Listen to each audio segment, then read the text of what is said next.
मध्य प्रदेश में चुन चुन के सीएचओ को किया जा रहा है टारगेट।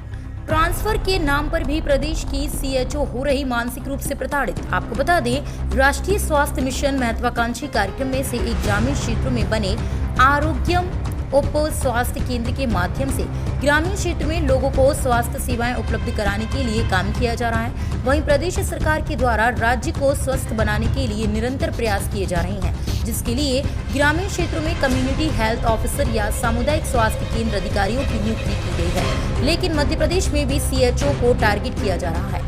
आपको बता दें कि ऐसा ही मामला राजगढ़ जिले के ब्यावरा क्षेत्र में देखने को मिल रहा है, जहां पर महिला स्टाफ को जिले में बैठे एक कर्मचारी के द्वारा दोस्ती करने के लिए दबाव बनाया जाता है और यदि वह महिला कर्मचारी इस प्रस्ताव को अस्वीकार कर देती है तो उसको परेशान किया जाता है। जबकि ब्यावरा जनपद के उप स्वास्थ्य केंद्र पीलूखेड़ी में पदस्थ सीएचओ को एक गलत नोटिस के द्वारा टारगेट किया गया, जबकि उस स्वास्थ्य अधिकारी की ड्यूटी उच्च अधिकारियों के द्वारा ही किसी और अन्य स्थान पर लगाई गई थी, जिसके बाद जिले में घूम रहे जांच दल के नाम पर उसी और स्वास्थ्य केंद्र पर जाकर चेकिंग की जाती है और जब उस केंद्र पर सीएचओ पूजा मीणा उपस्थित नहीं होती हैं तो उसके खिलाफ कारण बताओ का गलत नोटिस थमा दिया जाता है, ताकि वह अपने उप स्वास्थ्य केंद्र से 50 किलोमीटर दूर जाकर अपने उच्च अधिकारियों को स्पष्टीकरण दे।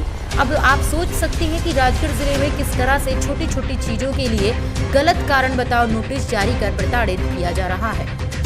नमस्कार, मैं Avani, all India community health officer association member, प्रगतिशील सामुदायिक स्वास्थ्य अधिकारी संघ मध्य प्रदेश। वर्तमान में राजगढ़ जिले के अंदर जो कुलीखेड़ा सीएचओ के साथ घटना की हुई है वे बेहद ही निंदनीय है। महिला सीएचओ अपने केंद्र पर उपस्थित होने के बावजूद भी उसे अनुपस्थिति का नोटिस थमा दिया गया। महिला सीएचओ के द्वारा अपने क्षेत्र में लगातार कार्य किए जाने के बावजूद भी कार्य न करने के लिए नोटिस थमा दिया गया।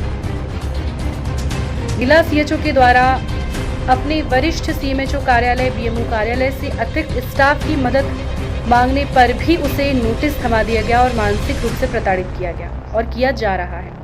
वर्तमान स्थिति में सीएमएचओ कार्यालय से उसे कार्यमुक्त करने की धमकी दी गई है।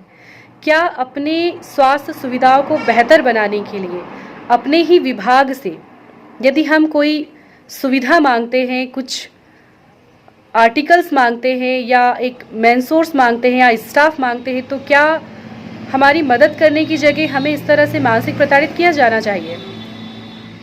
ये वाकई में विचारणीय है। वहां पर लगातार स्वास्थ्य सुविधाएं प्रभावित हो रही है।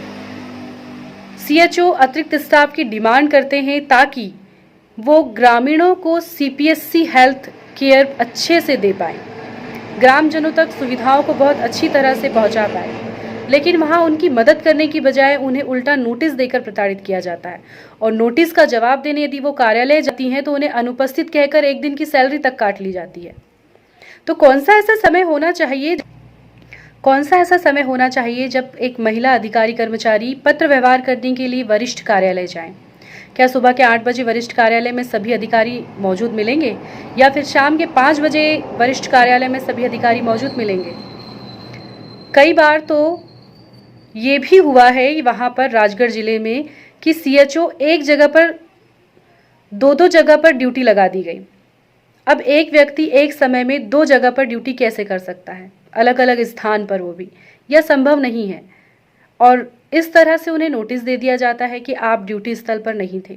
तो आप खुद बताइए कि एक व्यक्ति 2 जगह पर एक साथ कैसे ड्यूटी।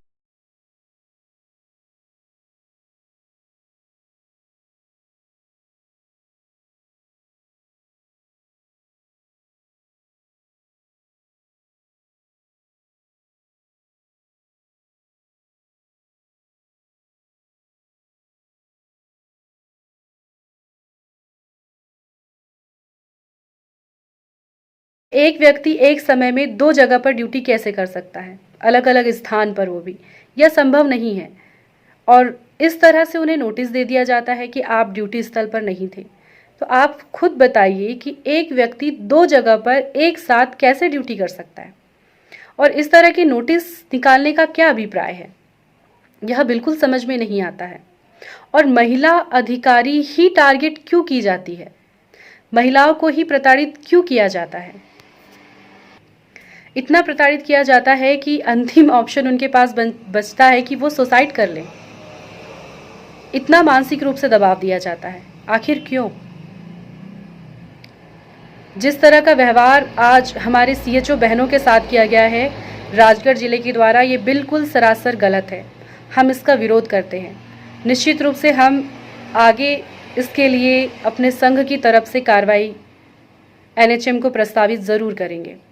साथ ही मध्य प्रदेश सरकार शिवराज मामा जी से निवेदन है, हम समस्त महिलाएं अपने मामा जी से गुहार लगाती हैं कि हमें सुरक्षा प्रदान की जाए, हमें इस मानसिक प्रताड़ना से मुक्ति दिलाई जाए।